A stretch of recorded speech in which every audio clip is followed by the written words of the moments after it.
Good morning, everybody, and welcome to this SICC webinar, Executive Loneliness, the Unspoken Workplace Isolation.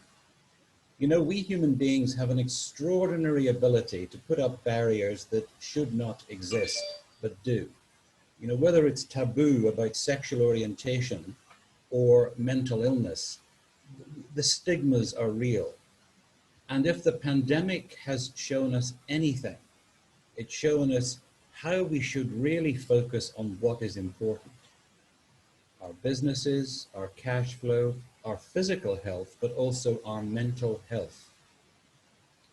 They always say that it's lonely at the top, and of course it can be, because at the end of the day, the senior executive of a business carries the can for what everybody else in the team does, or doesn't do, or should do, and don't do. And I'm delighted that we've got an opportunity to talk about this. We've been talking throughout the last few months about the importance of good mental health. I was just saying to our guest speaker earlier this morning that I've been here 35 years. And in that time, I have seen the level of mental illness dramatically increase across the working population. Why has that happened? It can happen for all sorts of reasons. We put stress on ourselves. We decide that we have to put in work all the hours that God sends. We decide we have to respond to every email and every message as soon as we receive it. Or we have the misfortune for working for toxic bosses. And sadly, there are too many of them in businesses, large and small. That includes multinationals and SMEs and startups. So this is a topic that really is important and underscores why we should spend time discussing it and thinking about it and then acting in our best interests. And if the pandemic has taught us anything, it's taught us focus on the important issues in life and then take action. Don't brush things under the carpet. Today we've got a great speaker, someone who has had the confidence, the courage to talk about his own challenges with mental health issues and executive loneliness. So there's nobody better than Nick Jonsson to come and share his perspectives, to explain this in more detail for us, and to share with us what are some of the key coping mechanisms. Before I ask Nick to speak with us, I've just a couple of housekeeping issues. As always, and a big thank you to John Bittleston for, as usual, taking action. The Q&A function is at the bottom of your screens. At any time during Nick's presentation, key in your questions.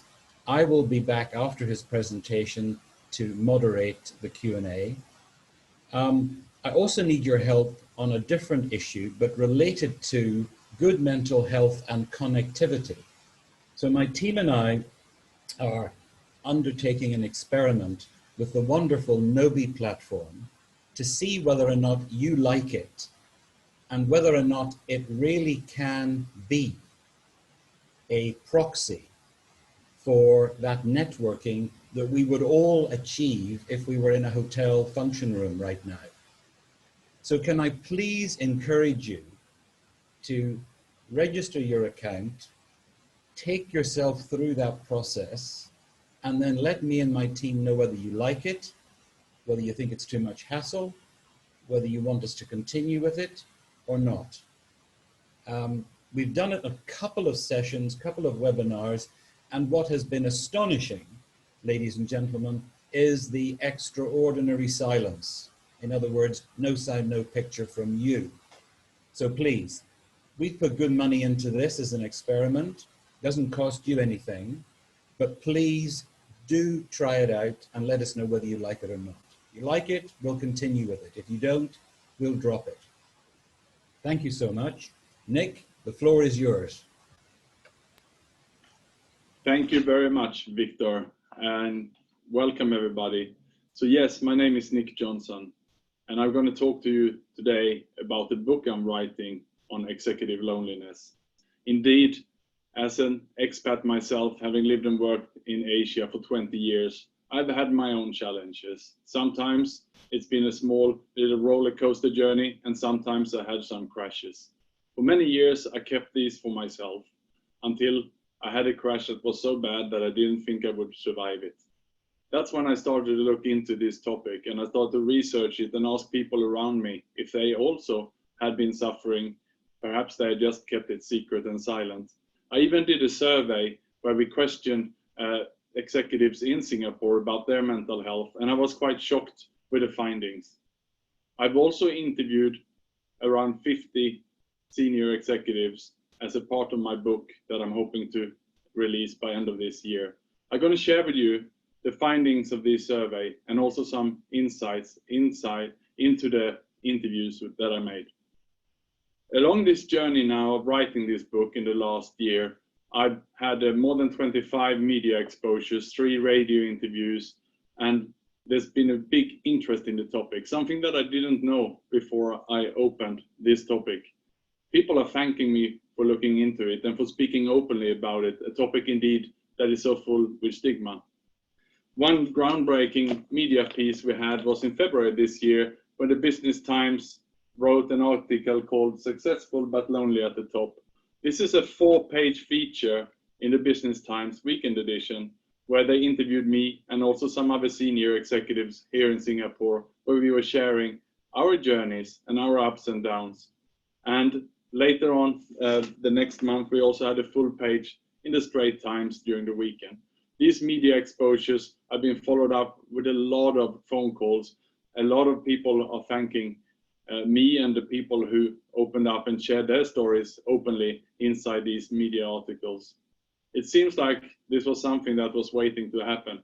And indeed, as Victor rightly said, now during the pandemic is the right time to really tackle this head on. We have one chance to have a go at this, to release the stigma surrounding mental health, because as I will tell you today, it can be life-saving.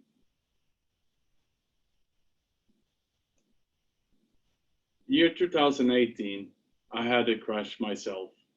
I had a big anxious and mental breakdown, and I didn't think I would survive. I made some choices that year that saved my life, and I'm going to share these choices with you today. Sadly, a friend and colleague of mine did different choices, and he is not with us today. There's some things we can learn between the differences in our responses to protect ourselves, but also to look out for our friends, colleagues, and other loved ones, especially during these pandemic times when we know that so many are suffering, but perhaps they are putting on a poker face because they want to show that they're strong, they want to show that they're doing well in their job, but inside them, they're burning. So this is what I'm going to share with you today. And especially, I hope that after today, we all feel a little bit better about this topic and more open to talk about it. So let me take you back to the year 2008. I'm living and working as an expat in Ho Chi Minh City, Vietnam. Everything was going well. I lived there with my ex-wife, and I had a good career going for myself. One day I was called in to my boss office, and he was telling me that I was to be laid off. I was in complete shock. This was the first major setback in my life. I had graduated with good grades from a university, and I had a good career progression with regular promotions. And I was, rather than expecting to be terminated, expecting perhaps my next promotion. The managing director role was next up for me. I didn't get it. Instead, I found myself inside a foreign country, Vietnam, without a job. And as with that, of course, many times comes also the car, the medical insurance, everything else. And I went home that evening to tell my ex-wife what had happened. And just when I told her the news, she also said that she had news to share. And just like out of a movie, she said that she was pregnant. I went in a complete shock, and I felt, how can I, as a father, a new father, take care of a family when I don't have a job, I don't have an income? And at this stage, already I was caring a lot about what other people were thinking about me. So I had on social media, the LinkedIn and everything else was already looking good, and I was making sure that everyone in my family and back home in Sweden and other people would look at me as a successful, high-achieving executive. But how could I put on a good show now when I suddenly didn't have a job? So for a few months, I went through a very, very challenging time, and I jumped from some small assignments to another until I landed a new job, a great, fantastic job also in Vietnam, because I didn't want to go back to Sweden to show people that I failed, that I lost a job. So I remained in Ho Chi Minh City, got a new job, worked for them for a few years until the point when they wanted to promote me to a bigger market. And a much bigger market for them was Indonesia. So at this stage, my son was now 5 years old. We moved over to Jakarta. And just as we had settled down in Jakarta and found a house we moved into, and my son had started his new school, I was called into my new boss in this company, and he said, the company has been sold. 300 of us, including you, need to go. So here I was for the second time in a new country, new city, and in another company, and I was let go again. This was, again, a complete shock to me. Just when I had built up my confidence, I was starting to get over the shock from the first collapse. Here I was again, and I was ill prepared. At this stage, I didn't even have an updated CV, something that I've heard from many people now, also during the pandemic, that been laid off. The first thing they're asking, how can I tackle the job market? I don't have a CV. That was me back then. I didn't know where to turn. And I didn't know many people in Indonesia. I didn't speak the language. But again, my natural response was that I should stand alone on this. I cannot go back to Sweden. I cannot let people know that I lost my job. I was so shy about what had happened. And as I was in this panic mode and couldn't really think clear, I also felt the burden of having my ex-wife and my son around me, because how can I pay for the school without having an income and so on. That actually asked my ex-wife and son, who was then 5 years old, to move back to Sweden, where at least my son could go to school and they could deal with their situation on their own. So here I was then completely by myself in a new city without a job, looking around for a new assignment. I got a new job, a really great one, with a company I had worked for earlier as a general manager, and I had a big package, and it was perhaps my dream job, but maybe I got the job a little bit too early. I had not recovered from the shock, and there I was alone also without my family. Suddenly I'm in a job with big pressure, and I had not recovered. I didn't talk to anybody about what had happened. I didn't reach out to any counselor, no therapist. In fact, there was no one, not even my family, knew that I was hurting. No one could really understand why I had suddenly sent my ex-wife and son back. And I didn't probably know myself, because I was in a deep depression and having anxiety attacks. So in my new job, I was walking around and delivering good, but I was always anxious, worried that perhaps someone will stab me in the back, someone will get me. Or I was just thinking, when is the day when I'm going to be called into the office again of my new boss here and be terminated yet another time? So this went on for about 1 year, and I kept it again inside me rather than calling up my boss to have an open talk about it. We had performance reviews, and yes, I delivered on targets, or even better, and everything looked great. But I was just sure that something will happen, something just like my previous company. Maybe I'm doing too good, the company will be sold, or something will happen, so I lose the job. And this went to the point where I actually wrote my resignation, and I went in and resigned, because I thought it's better that I terminate myself rather than being terminated yet another time, because I just couldn't face that. So here I finally was then by myself again in Jakarta, now without the job on my own account, not really sure what to do, trying to find myself and starting to jump from assignment to assignment, and I wasn't feeling very well. I perhaps exercised a little bit too much. I started to also perhaps drink a little bit too much. I went to the bar after working hours to try to connect with some people, and perhaps you don't form the strongest and best relationships in a bar, but that was all I had. And that started the downward spiral. And I started to feel more and more lonely, more disconnected with everyone. Jumped from assignment to assignment until year 2018, when EGN relocated me to Singapore, and I arrived to take over the company here. I was not well, I didn't speak to many about it, but at least I had a job. I saw a future and I wanted to do really well. I worked extremely hard to make sure the business was thriving. As I always had, I was a high achiever. But again, now in another country and not knowing any people, I didn't have any friends, no one to really speak with, not to have deep conversation. I had always a lot of connections. Because right in EGN, I had a network of people all around me, but I didn't feel connected with them. Here is a photo of me in 2018 after 3 months in Singapore. Yes, the food is fantastic here and we have great restaurants, and I put on 20 kilo in a few months. But it's not from the food. It is the lost my appetite for what I love most in life, exercising. I stopped my exercising routine. I kept up with a bad habit I picked up in Jakarta to go to the bar. And when I moved to Singapore, I was going for too many drinks after work, and drinking relaxed me after work. I felt that I deserved it. And then, of course, the next morning I woke up feeling bad again, or even worse. And this just went from bad to worse until April 2018, when I can recall lying in bed and really thinking what is going on. And I remember having heart rush and really having anxious attack coming in and out from me. Despite now my job doing well, I just didn't feel any connections inside me, not the connection with other people. And here is a photo of my left foot in May 2018.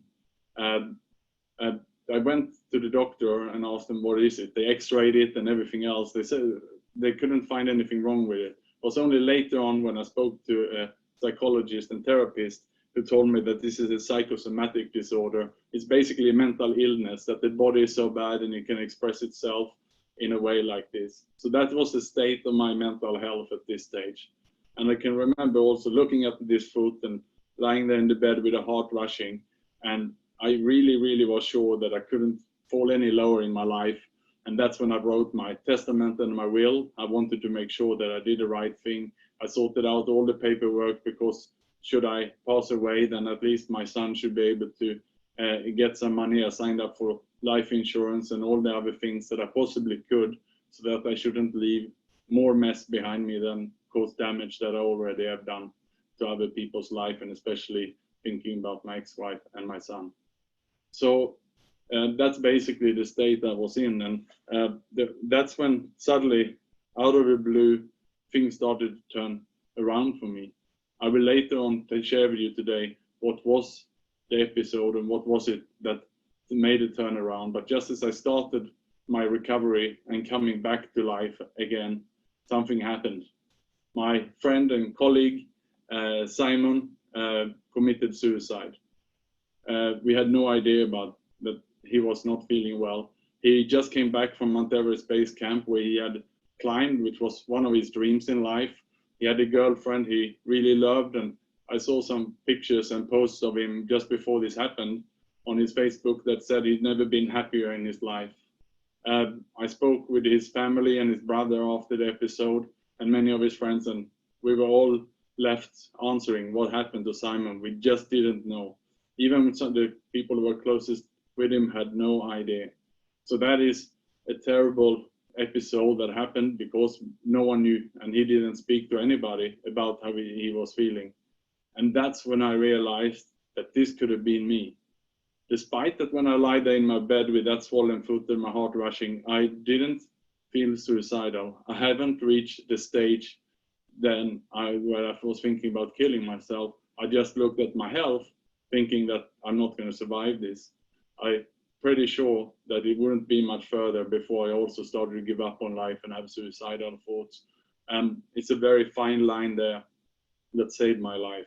And that's when I decided to start speaking up about what had happened to me.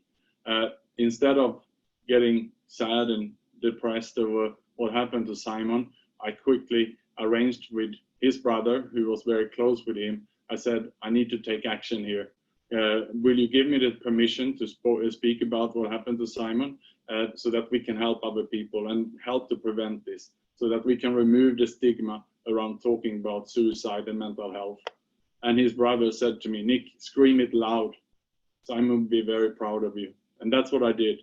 I then signed up for a race, a triathlon, Ironman Sweden. And it's an extreme triathlon where you basically have to first swim 3.8 kilometers in the ocean, then you have to cycle 180 kilometers, and you have to run a marathon at the end of it. So here I was, just slowly recovering, starting to lose the weight and exercising and coming back to life. And I signed up for this race, and I committed 1 year of training. But more importantly, I signed up for SOS, the Samaritans in Singapore, the Suicide Prevention Agency, to become a volunteer. And I launched a campaign, Race to an End to Executive Loneliness. And we have so far donated money and time to this beautiful organization, which has this 24-hour hotline where people can call if they feel lonely and they have suicidal thoughts, and there's always someone there to talk to about it. And on that note, I should say, until the end of last year, it was criminal to talk about suicide attempts in Singapore. It's now decriminalized, and therefore this organization can flourish, and we can have these healthy conversations about suicide, which is of course something that is a terrible act and something that we can prevent if we just speak openly about it. So this, when I started then work on this campaign, immediately I received, as you can see perhaps there, so many comments and views on LinkedIn. And remember, this is a sensitive topic, so most people wouldn't comment openly about it. But I also received hundreds of emails and phone calls and messages from people to thank me for starting this campaign. And that's when I decided this is a huge topic, and I decided to write a book about it. I was then invited to radio, and they asked me, what is loneliness? And that's my first question to you today. Perhaps you can help me to write in the chat there in the Q&A, what is loneliness? What does it mean to you? And I would love to hear from you, because that was the first question that I received when I was on one of the radio interviews. I will share with you what my answer was as you're writing in. One of the things I said then, well, if we talk about executive loneliness, it's lonely at the top. The reason I said that is that I'm working with 300 regional directors, basically people who are very busy, senior executives. And I said, if you're based in Singapore as a regional director, you tend to report to a CEO or an owner in another country, in another continent. And the team that are reporting to you, many of them are perhaps country manager based in other countries in Asia. So there's no one really there at your level, no one who you can have the straight conversation with. And that can be very lonely, because if you don't have anyone inside the organization who you can speak with, then you will end up very lonely at the end of the day. But the more I dug into this conversation and the deeper I went into the topic, I realized that it's not only lonely at the top, it can be lonely anywhere in an organization, because much of the talk we have inside the company tend not to be about the honesty and the challenges we are going through, but perhaps we are showing that how good we are, and we're trying to, in the rat race, to perform better and better. We're trying to impress rather than being vulnerable and open and honest. That's at least what I started to see when I looked into this. And of course, and to answer also what is loneliness. And in my case, loneliness didn't mean that I was alone. I could be in a room full of people, even my family, but I didn't feel a connection because I wasn't feeling well inside me. Therefore, I couldn't connect with them. The same people, if I see I'm together with them in the room now, I feel the connection, I feel the warmth. So that's a completely different feeling. And that is at least the best way I can explain what loneliness is, because that's how I experienced it firsthand. And I see here it's sentiment less broken. Loneliness is talking to oneself even when there are dear or near ones surrounded. Exactly. That is what I'm talking about. Even that you're surrounded by people, you cannot feel the connection with them. You cannot even know what they're feeling. They're trying to be nice to you, they love you, but you cannot feel that. That is what is so difficult with loneliness. And then I started to look into this topic further, and I started to research it. And what I found out was that globally, according to WHO, 300 million people are suffering from depression. So that's 5% of all people. So I questioned then, what about in Singapore? Because when so many people reached out to me when I opened this topic, I figured maybe that this is more maybe in Singapore. So I did a survey through my organization at EGN, where we reach a lot of people, and I was shocked with the findings that showed that 30% of the surveyed executives currently are or have suffered from depression. That means that it's 6 times higher than the global average. And the more I research this topic, the more people I speak with, I'm not surprised. This is what is happening. Singapore is an expat hub where we all are high achievers. We are trying to work hard. And as I research this topic also, I found out that immigrants are always hungry, they're working harder. But you know, we are so far away from our families, many of us, that we're creating this culture, and it's a constant battle to work harder and harder. And as you feel more disconnected from yourself by working too much, you also with your family. Then the next question I looked into was in regards to the stigma. So 75% of the question people said that they those who need help don't seek help due to stigma. So it means that if they're suffering, they wouldn't go and see someone. They'd be scared to go and see a therapist or a counselor or a psychologist or a doctor saying that they have a mental health issue. In contrast, if someone has a broken foot, we don't have any stigma to go and see the doctor. But if something is not right with our mental health, then we still have this stigma. And even I had that. And that is why I found myself in this situation so many times, because I just didn't seek help.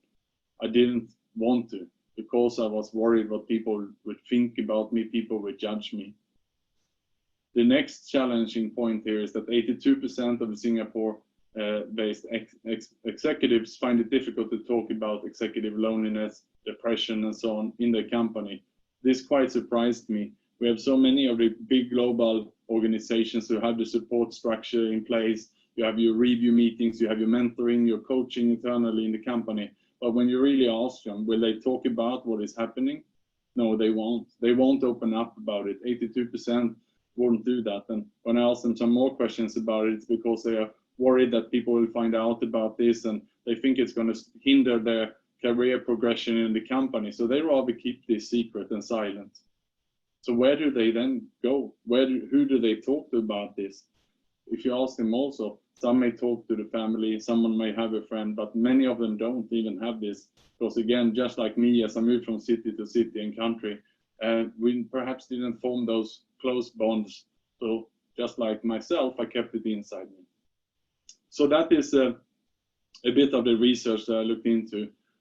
As I mentioned, I also had more than 50 in-depth interviews for the book, and let me just share with you a few of their stories. So here is Jane. It's not her real name, not her real picture, but a lady working in Singapore. She has had a fantastic career in the accounting field, getting from promotion, bigger roles and so on. Now during COVID times, her company are looking after the budgets and they done cuts, and she has been let go. She has now updated a CV, and she sent out the CV to all her connections. She told me close to 50 job interviews. Everyone is very interested in her, but they say we have a recruitment freeze now. We cannot, perhaps we connect next year. But she has 2 of her children in school. She needs to pay for their education, and she's worried she has to pull her children out of the school they go to, and she's worried about the future. And when I spoke with her, she hadn't told anyone about it. She's desperately trying to find a new job. She's feeling extremely lonely. I'm sure if someone of you have lost a job or know someone who lost a job during this time, you can understand what I'm talking about. And then here we have Tony, also not his real name, not his picture, but the real scenario here from Singapore. Tony had left his corporate career and set up a catering business that was growing quite well. And but just when COVID hit also, he didn't have any backup plan. He didn't have the cash flow to support the time that it took a hit. His business went out of business very quickly. He's married, and his wife was not happy that he had taken a jump from his safe job before into setting up his own business. And she now wants a divorce because she's saying, well, I told you so, and they keep having fights, and he doesn't know what to do or who to talk to. He has certainly not asked for any professional help. Then here we have Pasha. Pasha was actually his ex-wife divorced him a few years ago because he was working too much. He then changed to a new job, and he has a new wife, and they are very happy. He's happy with his job, but due to COVID-19, his job is not doing so well, and he's now worried that he's going to be laid off. He is very anxious because he feels that he's coming to the prime or the end of his career, and his previous divorce costed him so much money. He has no money saved up for pension, and he desperately needs this job. He's worried every day that maybe he's going to lose his job. So that's just a few of the people that I spoke with. I have many more stories to share later with you, which I read in my book. And by the way, here's my QR code. Feel free to scan it and connect with me if you want to connect with me offline. I'm just going to take a sip of drink here because it's challenging for me to talk about this. It brings in a lot of emotions having spoken to these people. So then the next topic to address is we need to talk about suicide. And people are reluctant to talk about mental health issues openly, but especially suicide. But we have to come to the point where it's okay to talk about suicide. We have to become comfortable about talking about this, because only if we do that will we start to feel better about it and can address this topic, and which is so sensitive.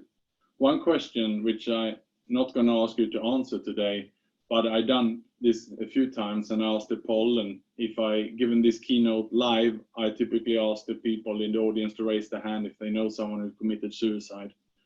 This is a very sensitive topic, and when I'm asking this to you, I'm sure you feel uncomfortable, and that's why I'm not even going to ask it. When I gave this keynote in January in Myanmar and asked this topic, this question, there was about 400 people in the audience, and there was no one that wanted to raise their hand. Just at the back, I eventually saw 3 or 4 people raising their hand. Then when I made a keynote to them online like this, and we had a poll which they could do anonymously, 60% clicked that they knew someone who had committed suicide. The global average is somewhere around 30 to 40%. So it just shows how many people we know, and it's becoming more and more common. Yet we are shy even to talk about it, even to admit or say that we know someone who committed suicide. Therefore, it's very, very challenging to address this issue. And suicides has been also been growing a lot during the COVID-19 times. I personally have had in my network of friends already 2 suicides due to the pressures of COVID-19, one male, one female, and it's very sad every time it happens.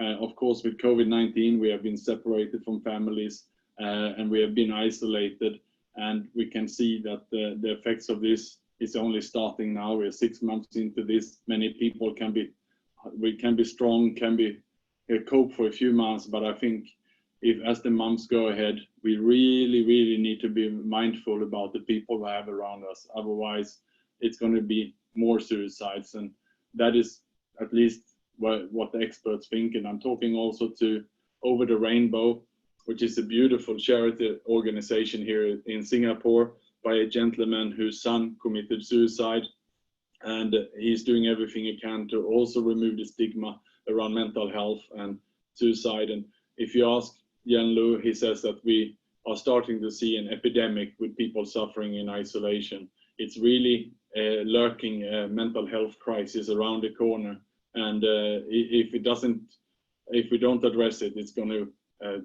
just get out of control in the coming years. The next topic I wanted to ask you, and you feel free to comment in the Q&A box if you want. Who's experiencing most loneliness? Is it men or is it women?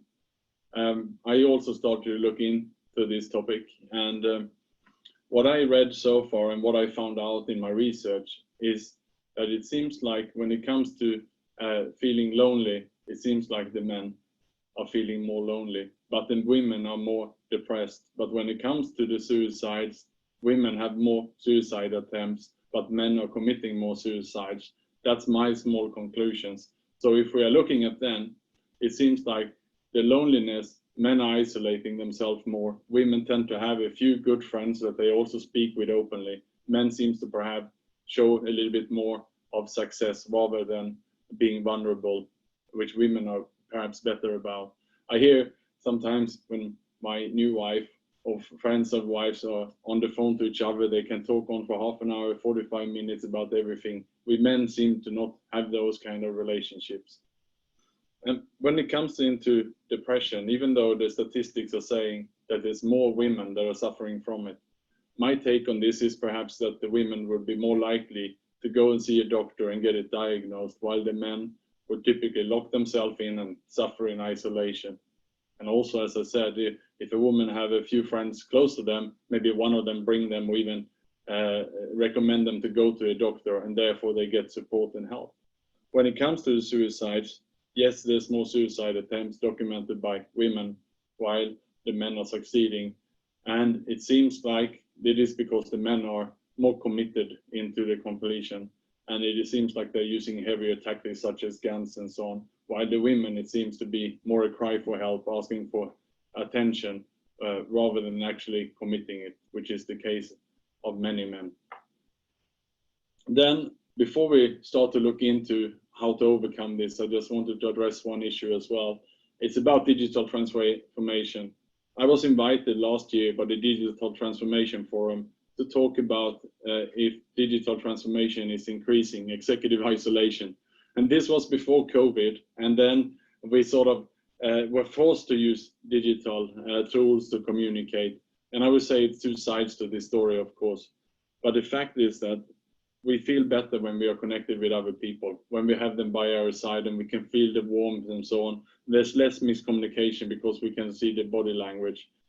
When we keep messaging and writing, we are communicating, writing perhaps more, but there's less understanding at the other end. How many times have you been in a WhatsApp group, for example, where someone written something and a conversation starts to spiral, someone misunderstood it, feeling a detention to the point where they exit the group, and then it's becoming a bit of gossip in the group. This is the communication that really is hurting people, and we have to walk around with the pain of having all these fights. And especially now on social media, you have everything from the people in favor of vaccines and against the vaccines, and then you have subgroups and people are fighting, and it's just going out of control in the society at the moment, because we are communicating by digital tools and rather than speaking.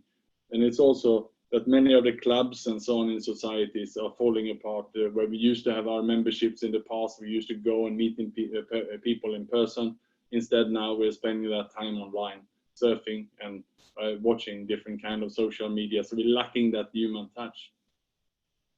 So that was what I wanted to share with you today. Now I wanted to go into the most important part of today. So how to then overcome executive loneliness. I put together a few key points and how it worked for me and what helped me in my recovery. How did I come back from this and what saved my life?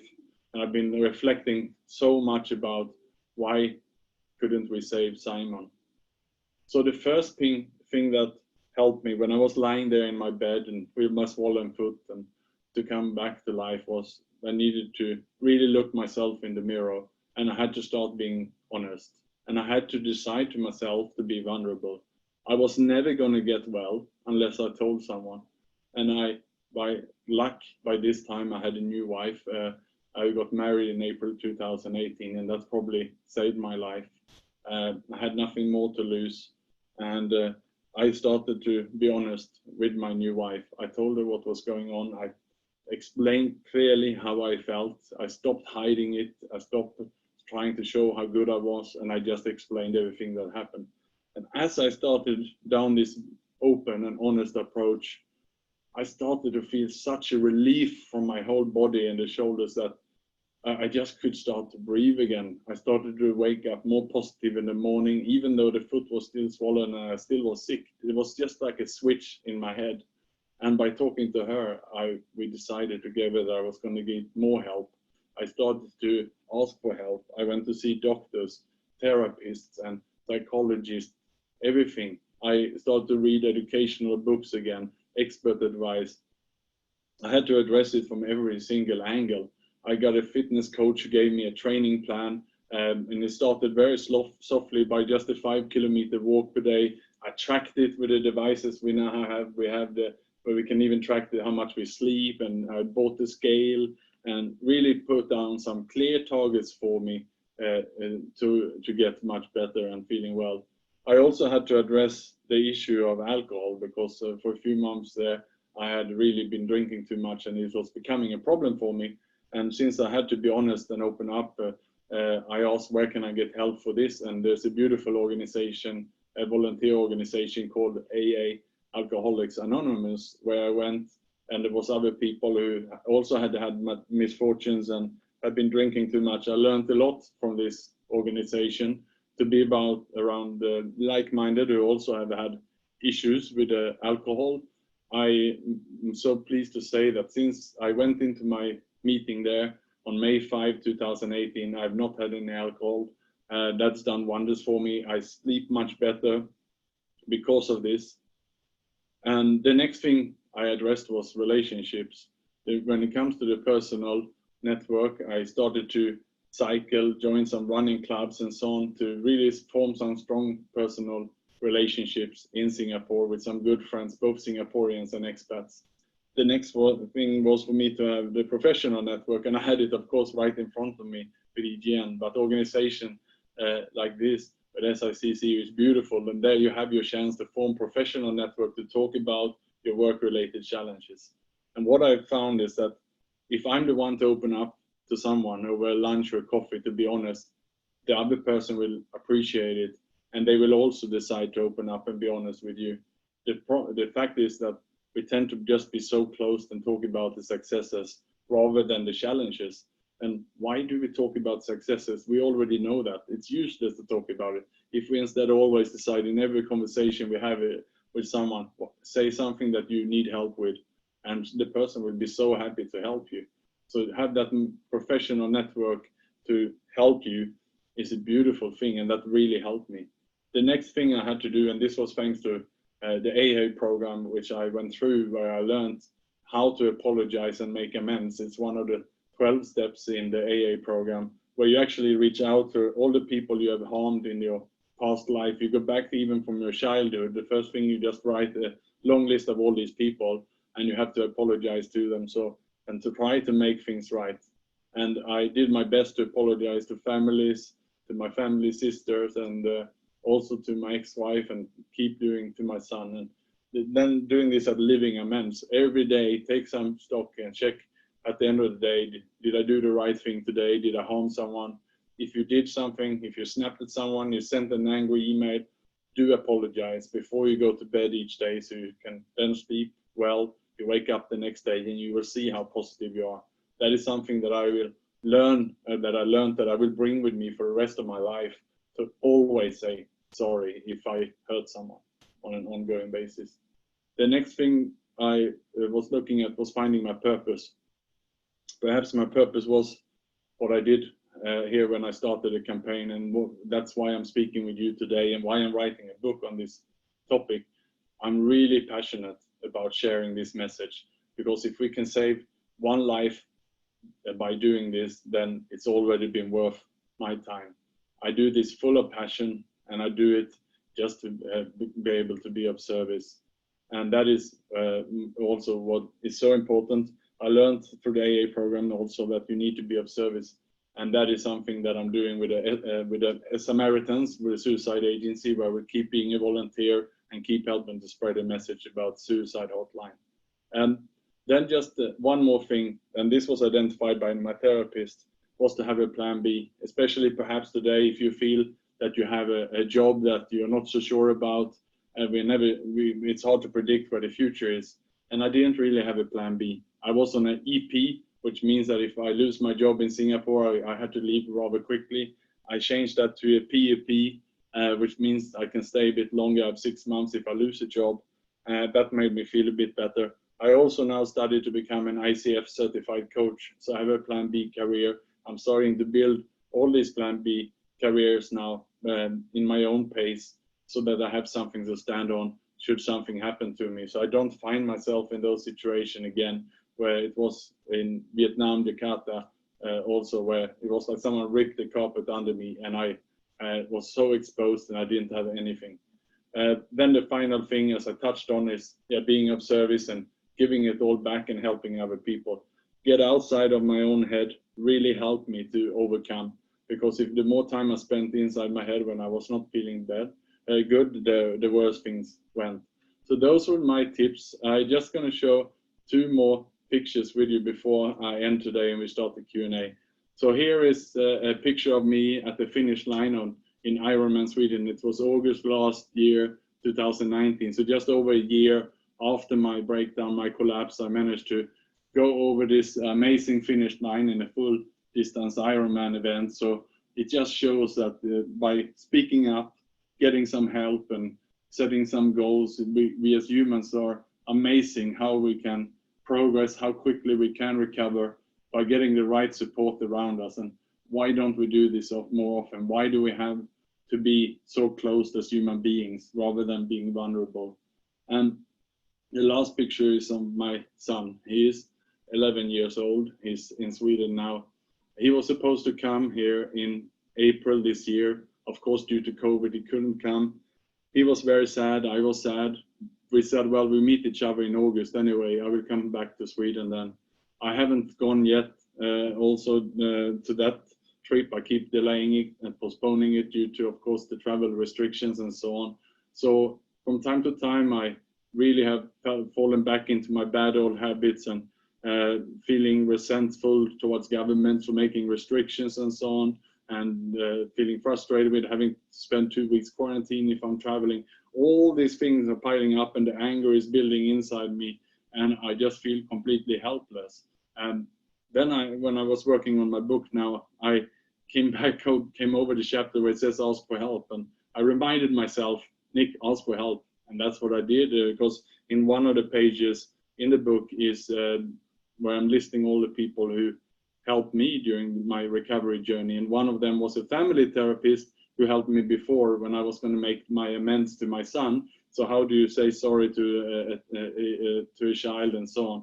And I quickly then made an appointment with her, and she helped me because it was very difficult for me to speak with an 11-year-old boy on Skype. The conversation was so quiet. I didn't really know how to talk to him, how to get information from him.